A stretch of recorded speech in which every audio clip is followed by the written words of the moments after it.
What's up, everybody? Jared here with another brand new episode of Movies Explained Poorly!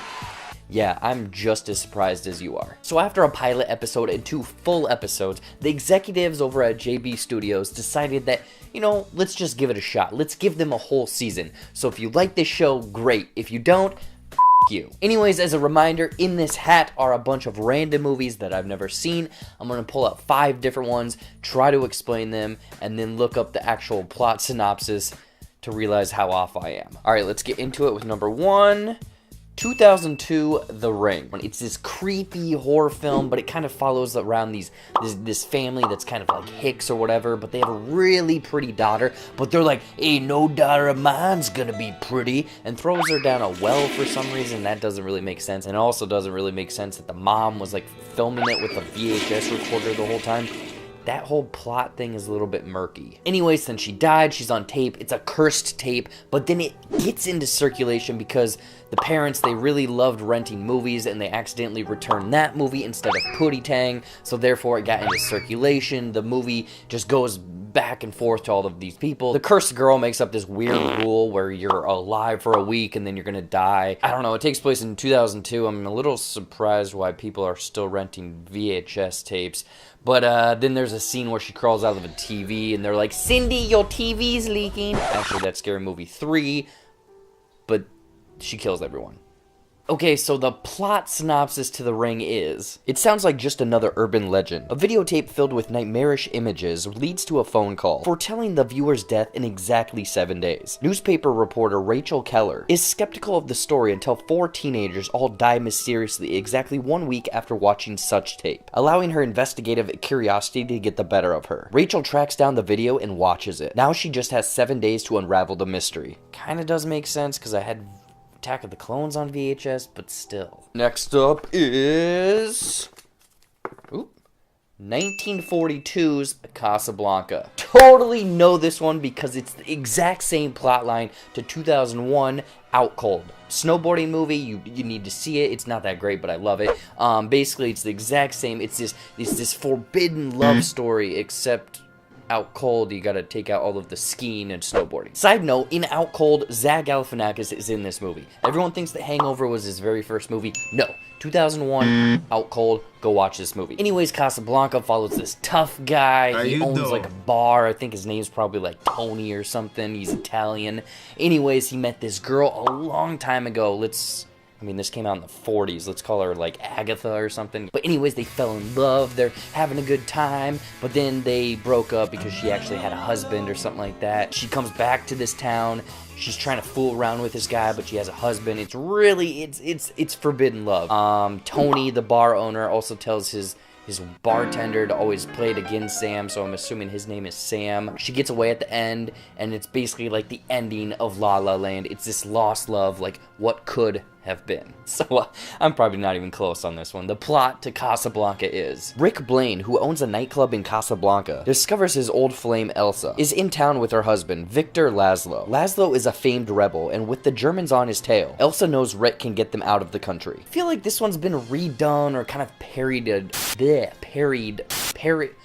done parodies of a lot in other films. We have 2009's Orphan. All I remember of this movie is that the box art was this mean mugging little girl. It's like this horror thriller, and I think that it follows around these 2 people that just got married. They're this new happy couple. They're trying to have a kid though, but his junk doesn't work. Her egg factory shut down, so they go off to an orphanage, find this lovely little girl, and adopt her, bring her home. But then some weird stuff happens, like she's creeping about the house, she's stalking the husband, she's eating her PB&J sandwiches with the crusts on. This stuff should not be happening. Then, spoiler, this girl isn't even a girl. She's like a 40-year-old woman, and she's just trying to bang the husband. Yeah, hon, get over here. Bring that little pangus over here. Yeah.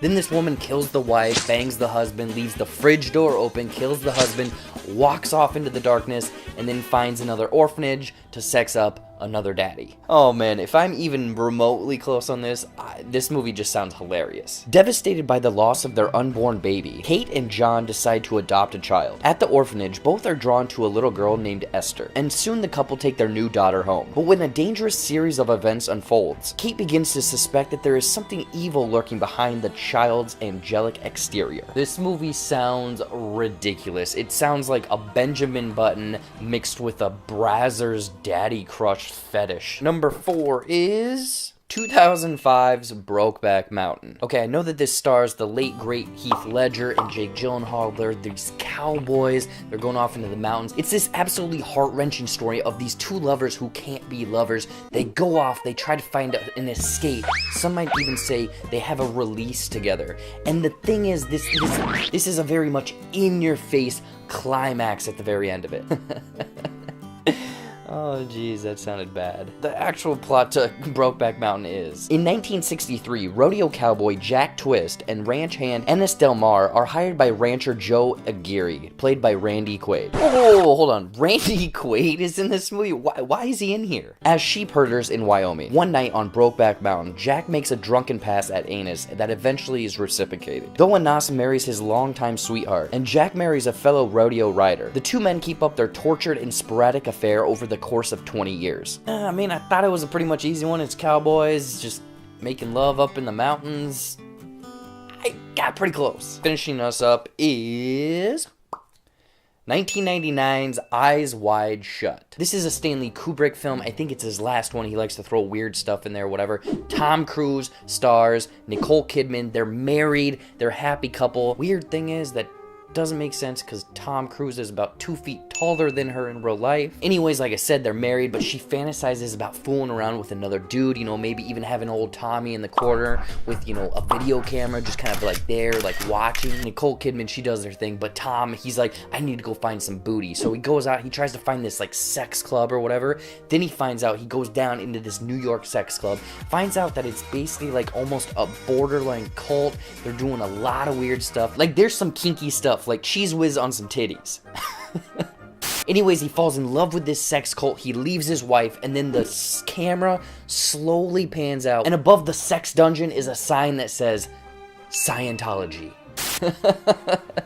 I'm not even close. I just wanted to have fun with that one. After Dr. Bill Hartford's wife, Alice, admits to having sexual fantasies about a man she met, Bill becomes obsessed with having a sexual encounter. He discovers an underground sexual group and attends one of their meetings, and quickly discovers he is in over his head. Wait, so is this like a biography of Tom Cruise's real life? I mean, a lot of this stuff is adding up. So that is it, guys. Another 5 movies I've never seen.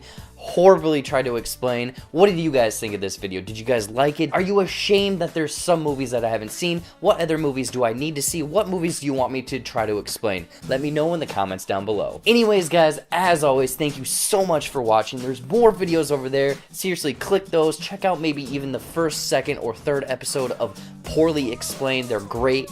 Anyways, though, follow all of my social media stuff down there and subscribe down to my channel over there. It really helps me out. Until next time, I'll see you later.